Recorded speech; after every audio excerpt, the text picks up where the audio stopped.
Shalom, selamat malam Bapak Ibu, Saudara-saudari yang dikasihi oleh Tuhan kita Yesus Kristus. Perkenalkan, saya Benalia Hulu yang akan memandu acara kita pada malam hari ini dan sekaligus bagian dari Task Force Doa dan Konseling Majelis Pendidikan Kristen di Indonesia yang akan memandu acara spesial kita malam hari ini, sebuah talk show inspiratif yang disiarkan secara langsung dari channel YouTube Majelis Pendidikan Kristen di Indonesia yang berkolaborasi dengan Bara Digital Ministry. Tema pada malam hari ini adalah membangun prestasi dan reputasi bersama GUKI. Baik, sebelum saya memberikan waktu kepada narasumber kita dan memperkenalkan narasumber pada malam hari ini, saya mengajak kita terlebih dahulu berdoa. Bapa di dalam surga, terima kasih Tuhan pertolongan-Mu bagi kami. Sepanjang hari dalam segala kesibukan kami mengucap syukur. Dan pada malam hari ini kami juga mengucap syukur waktu di mana kami boleh akan mendengarkan dan menyaksikan tayangan dari pelayanan Task Force Doa dan Konseling MPK. Tuhan berkatilah waktu ini dan juga hamba-Mu yang akan menyampaikan sharing pada malam hari ini, dan hamba-Mu sebagai host juga Tuhan pakai kami semua. Demikian jaringan internet yang kami gunakan semuanya boleh berfungsi dengan baik. Secara khusus para pemirsa, guru-guru Kristen yang ada di seluruh Indonesia juga boleh diberkati melalui sharing pada malam hari ini. Kami serahkan waktu ini sepenuhnya di dalam pimpinan Allah Roh Kudus-Mu, dalam nama Tuhan kami Yesus Kristus. Amin.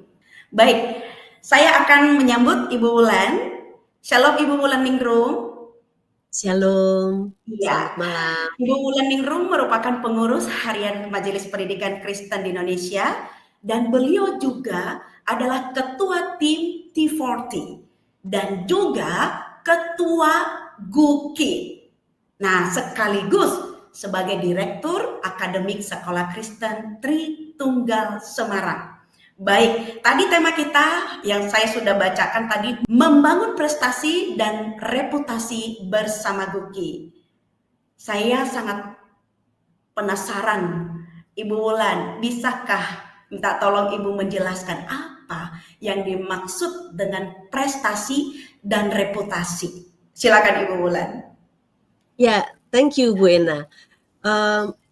Kata prestasi dan reputasi itu memang sudah sering kita dengar ya.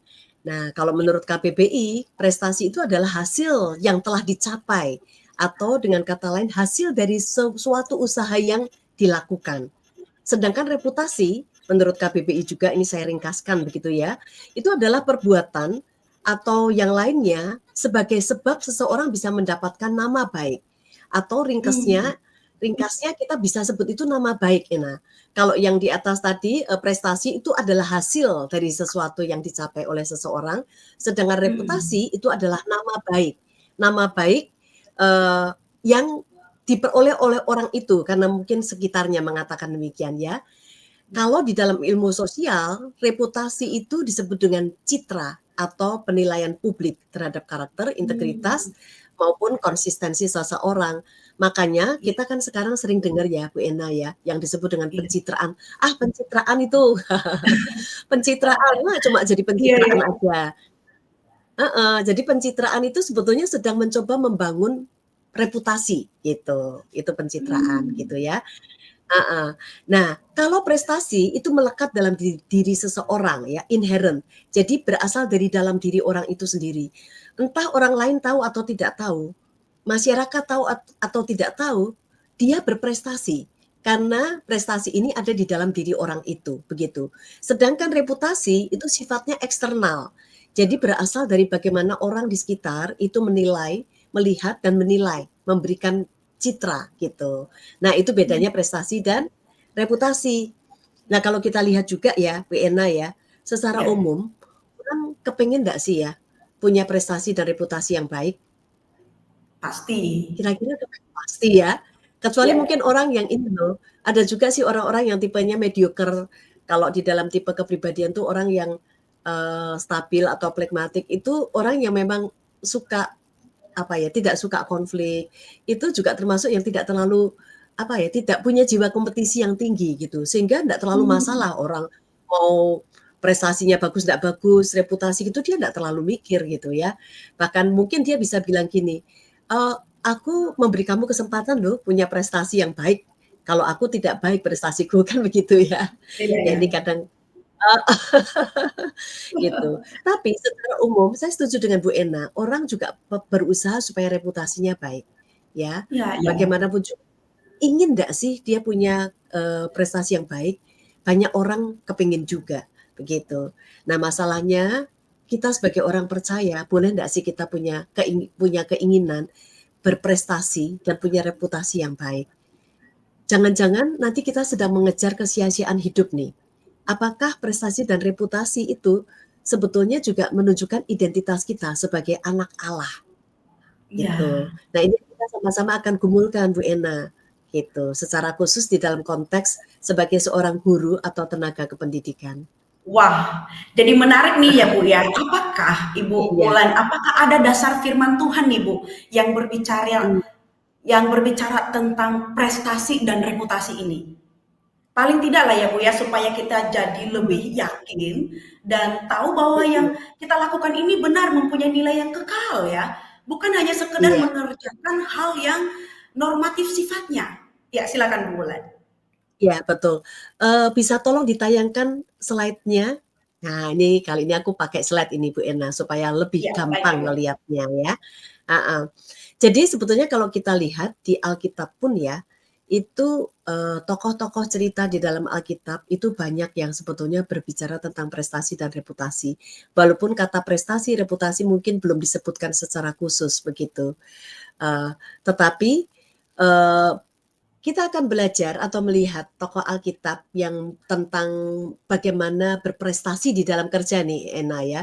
Ya. Kita lihat Keluaran 31 ayat 1 sampai 5. Nah, kita baca sama-sama nih ya. Berfirmanlah Tuhan kepada Musa, "Lihat, telah kutunjuk Bezalel bin Uri bin Hur dari suku Yehuda, dan telah kupenuhi dia dengan roh Allah, dengan keahlian dan pengertian dan pengetahuan dalam segala macam pekerjaan, untuk membuat berbagai rancangan, supaya dikerjakan dari emas, perak, dan tembaga, untuk mengasah batu permata supaya ditata, untuk mengukir kayu, dan untuk bekerja dalam segala macam pekerjaan." Jadi pada waktu itu Musa hendak membuat peralatan ibadah di kemah pertemuan, ya, dan ia mendengarkan apa yang Allah katakan kepada dia ya. Tuhan berfirman, "Aku sudah menunjuk Bezalel bin Uri bin Hur, salah seorang dari suku Yehuda, dia dipenuhi dengan roh Allah." Nah, ini yang membedakan Bu Ena, kita dengan Ya, orang dunia ya. Dipenuhi ya. dengan roh Allah. Ada Allah di dalam diri kita dengan keahlian. Artinya kita terampil, apapun yang kita kerjakan sebagai anak Tuhan, entah kita sebagai guru, entah kita punya pekerjaan yang lain, tetapi sebagai anak Tuhan, tidak cukup hanya dekat dengan Tuhan, tetapi juga punya Hmm. keahlian. Punya pengertian dan pengetahuan, itu artinya wawasannya sangat luas. Ya. Wawasan yang luas tentang apa yang sedang dikerjakan, bahkan termasuk juga apa yang terjadi di dunia. Sehingga apa yang dia miliki itu relevan dengan apa yang terjadi di dunia. Nah, kira-kira seperti itu. Jadi kalau kita melihat baru dari satu bagian ayat firman Tuhan ini saja, kita tahu bahwa sebagai anak Tuhan penting buat kita untuk Ya. punya pembeda yang sangat signifikan, yaitu relasi kita dengan Allah, ya, Hmm. Ya. kehidupan kita bersama dengan Dia, tetapi Ya. itu juga tidak cukup. Kadang orang kan Hmm. mikir, "Yang penting kan aku berdoa, yang penting aku Iya, baca Alkitab, yang iya, penting aku rajin pelayanan." Nggak bisa. iya. Kalau kita tidak punya keahlian, tidak mau mengasah diri menjadi lebih baik setiap kali ya, apalagi dalam masa seperti saat ini, lalu kita tidak punya wawasan yang luas untuk pekerjaan kita, sekarang sudah zaman AI, kalau kita juga Iya, nggak betul. tahu tidak bisa memanfaatkan itu kan juga sayang sekali ya. Ya Benar. itu, punya itu semua. Nah itu dari sisi, pekerjaan. Ternyata ada bagian yang menjadi tanggung jawab kita.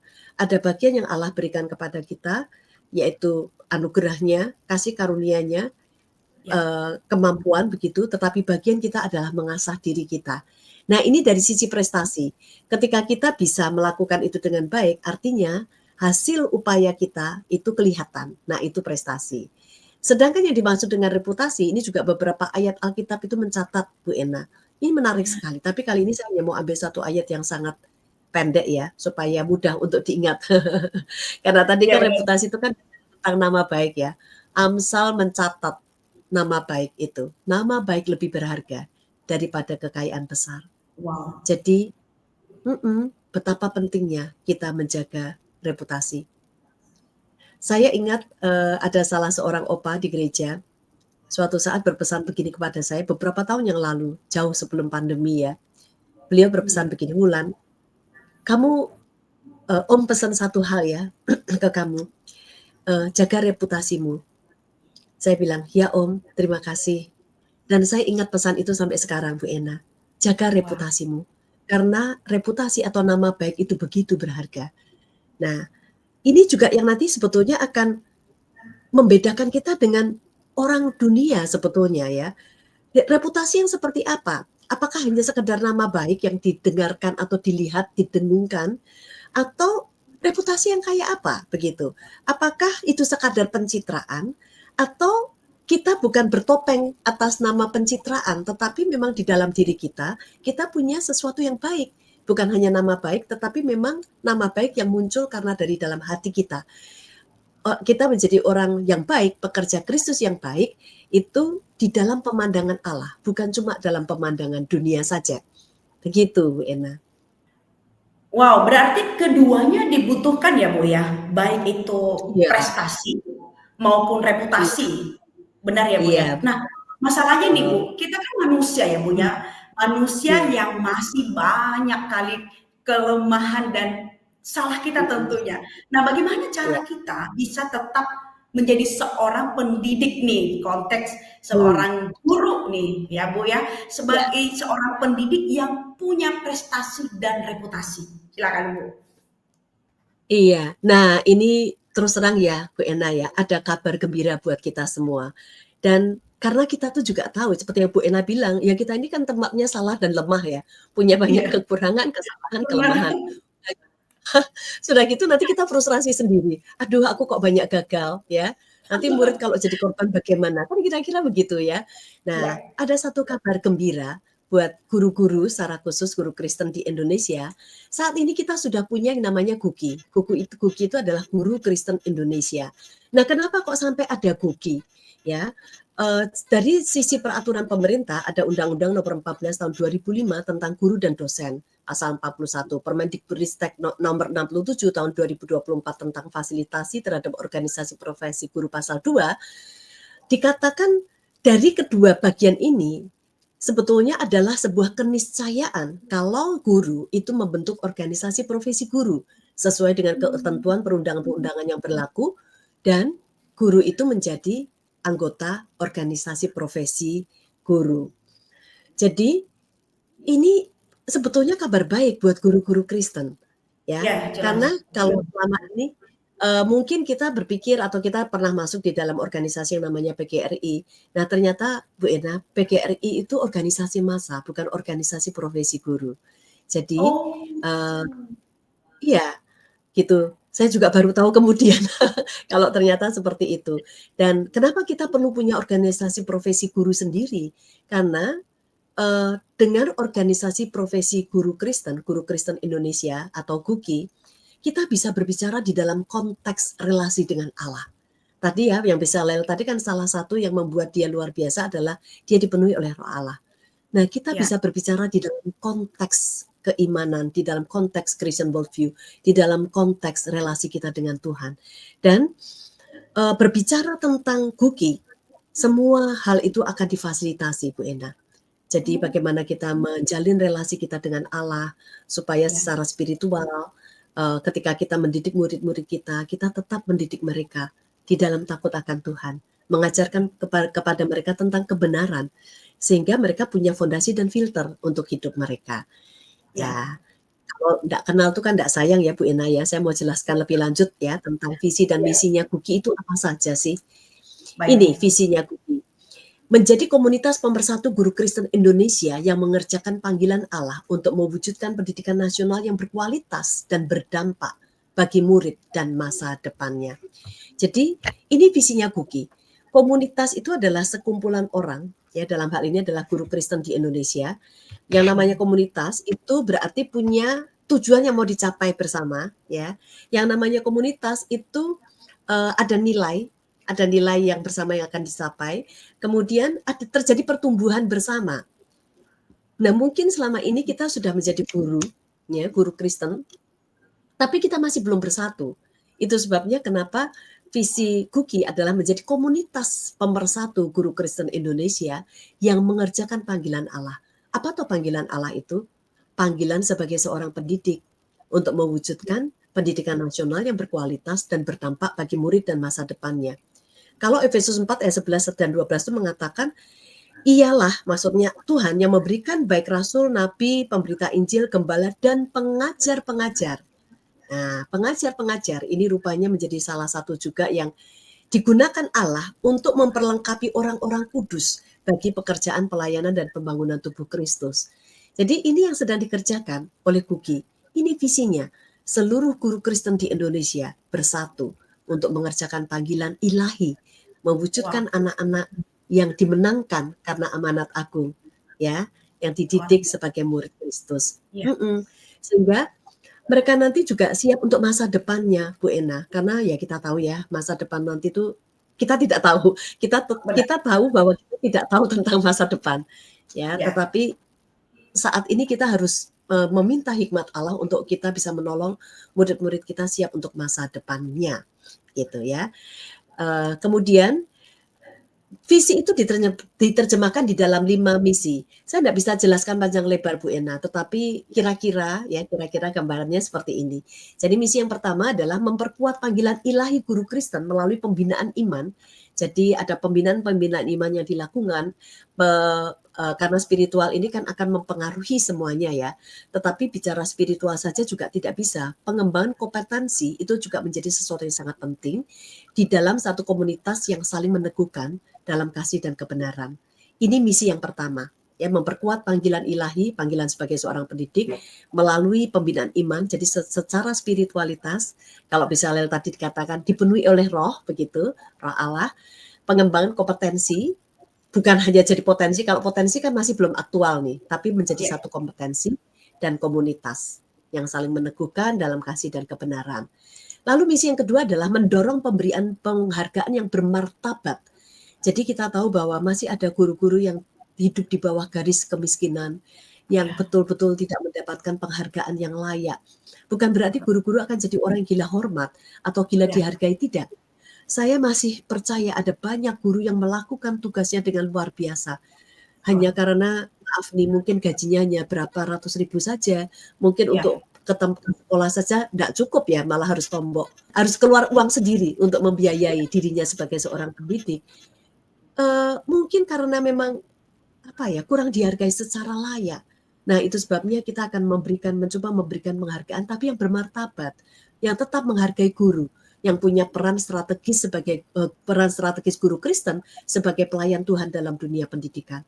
Bukan guru yang gila hormat, tetapi guru yang memang dihargai martabatnya, ya. Tidak mungkin kan orang bisa mengajar dengan baik kalau setelah selesai mengajar dia harus cari uang tambahan ya. Kalau yang di daerah-daerah mereka harus pergi ke ladang lagi, bertani, atau mengerjakan hal-hal yang lainnya. Atau mungkin di daerah, di kampung atau agak perkotaan terpaksa harus memberikan pelajaran tambahan atau les, karena memang tidak cukup, begitu ya. Ini yang kita harapkan, kita akan kerjakan sampai ke sana. Lalu yang ketiga adalah meningkatkan kesejahteraan guru secara holistik, mencakup aspek spiritual, emosional, dan finansial. Jadi kalau tadi pemberian penghargaan yang bermartabat, dihargai hakikatnya sebagai seorang guru Kristen, ya, yang merupakan pelayan Tuhan. Nah, di sini kesejahteraannya yang akan diperhatikan.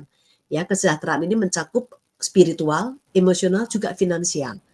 Ya, jadi kita doakan ini betul-betul menolong guru-guru untuk menjadi sejahtera, well-being begitu.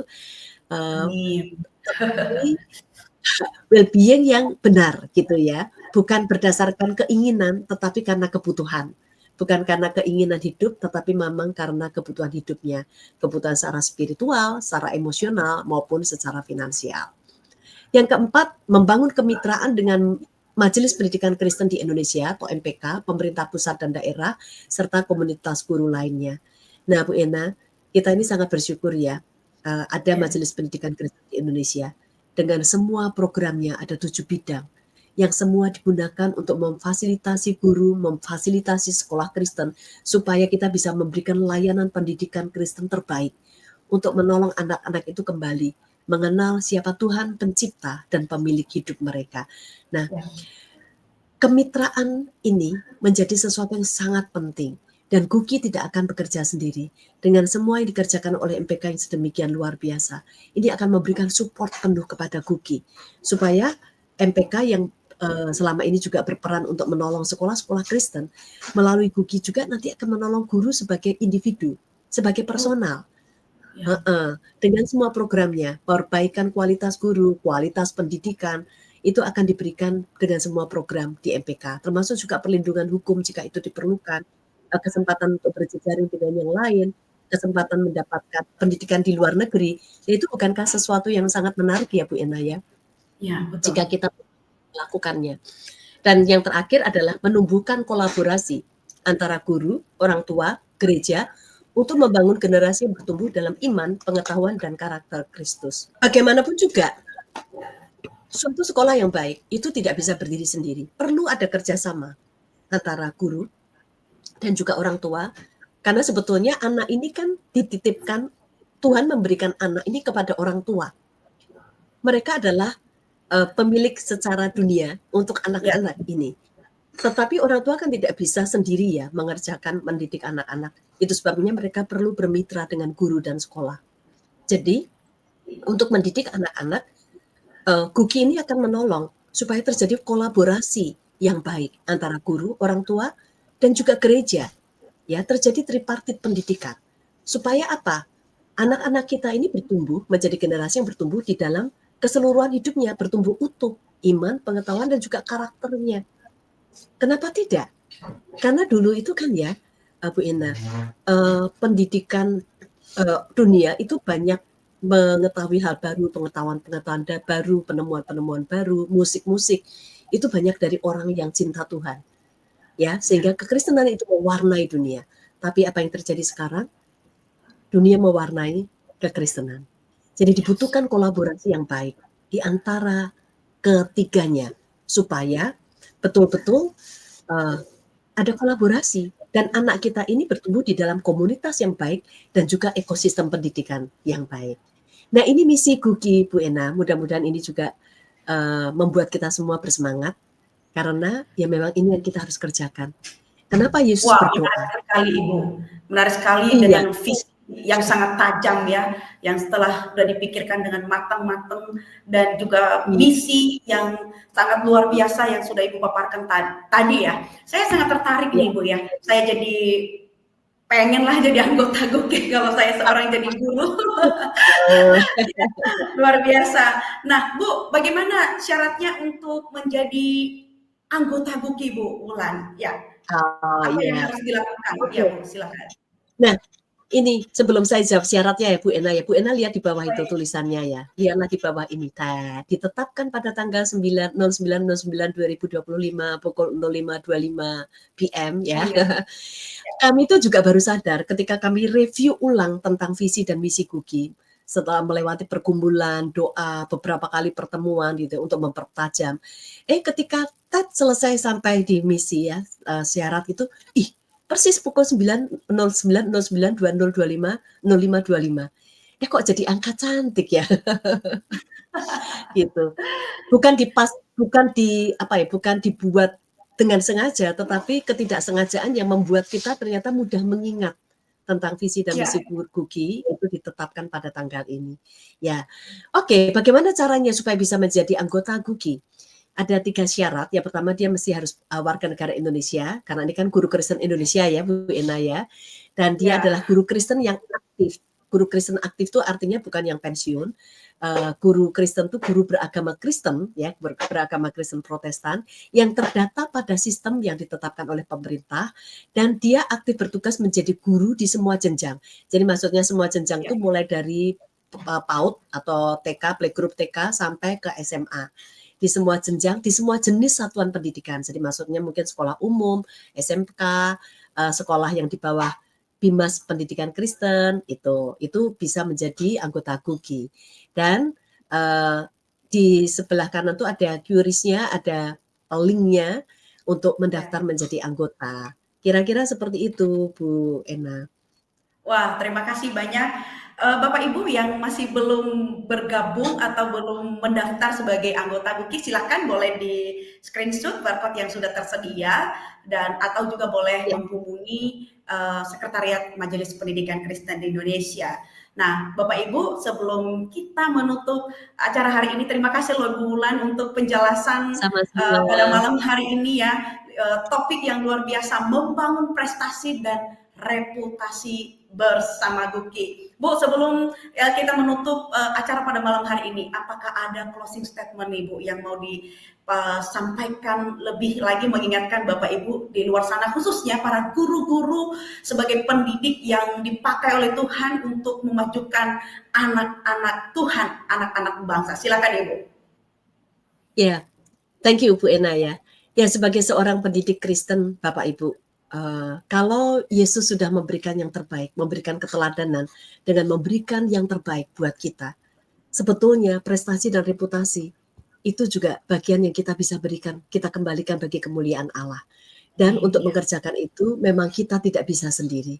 Kita iya, membutuhkan relasi dengan Allah, kita iya. membutuhkan relasi dengan teman-teman seiman, teman-teman guru yang lain. Dengan demikian, kita bisa membangun prestasi yang baik sebagai seorang guru Kristen. Kita bisa membangun reputasi yang baik di mata dunia. Inilah guru Kristen yang membawa perubahan, membawa transformasi di dalam kehidupan seorang anak. Sehingga mereka memiliki kehidupan yang diubahkan karena mengalami perjumpaan dengan Allah sebagai pencipta dan pemilik hidup mereka. Ya, ayo kita bangun bersama dengan Guki.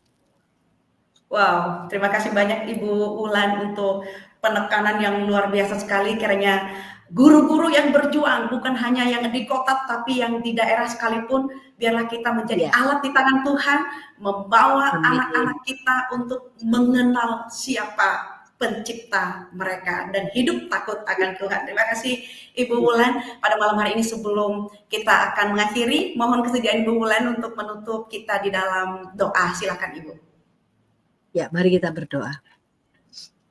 Bapa, tolong murnikan hati dan pikiran kami supaya ketika kami merindukan memiliki prestasi dan reputasi yang sesuai dengan kehendak-Mu, kami melihat bahwa apa yang kami kerjakan itu bukan tentang kami, bukan tentang kami sebagai pribadi, bukan karena kami adalah anggota Guki, tetapi karena kami adalah anggota kerajaan Allah. Amin. Semua yang kami kerjakan bukan berbicara tentang kami, bukan tentang sekolah kami, tetapi tentang Engkau sebagai Tuhan dan Juru Selamat kami. Oleh karena itu Tuhan, dalam segala kelemahan kami, dalam betapa seringnya kami jatuh di dalam dosa, Tuhan tolong kami, kuduskan dan layakkan kami untuk ikut ambil bagian. Tuhan berkati organisasi profesi guru Kristen Indonesia yang akan bergerak, menolong kami semua bergandeng tangan menjadi satu tim yang utuh dan solid sebagai anak-anak Tuhan. Mari Tuhan berkatilah, sehingga melalui Guki kami semua bertumbuh dengan baik, menjadi semakin serupa denganmu dan membawa banyak anak kembali kepadamu. Terima kasih ya Yesus, berkatilah semuanya. Jikalau di dalam acara ini ada hal yang kurang berkenan kepadamu, kami mohon ampun. Dan Tuhan tolong supaya apa yang kami sampaikan, kami bicarakan pada saat ini, menginspirasi, menolong kami untuk berdiri teguh di dalam panggilan pelayanan kami sebagai seorang pendidik Kristen. Di dalam namamu kami sudah berdoa dan mengucap syukur. Amin. Terima kasih Ibu Wulan untuk sharing pada malam hari ini dan Bapak Ibu juga terima kasih. Tayangan ini akan ter-save di channel Majelis Pendidikan Kristen di Indonesia. Silakan Bapak Ibu yang mungkin tadi mengikutinya pertengahan dari tayangan ini, silakan boleh diulang dengarkan kembali supaya utuh pendengaran kita, pemahaman kita terkait membangun prestasi dan reputasi bersama Goki. Kami juga menghimbau Bapak Ibu boleh untuk membagikan pelayanan ini, channel ini boleh menjadi berkat bagi rekan, kerabat, dan saudara-saudara kita, terlebih rekan-rekan guru kita. Nah, kita akan bertemu kembali di Jumat depan dengan topik yang berbeda. Saya sebagai host malam hari ini dan Ibu Wulan narasumber dan teman-teman yang ada di belakang layar mohon undur diri. Shalom, Tuhan Yesus memberkati sekalian.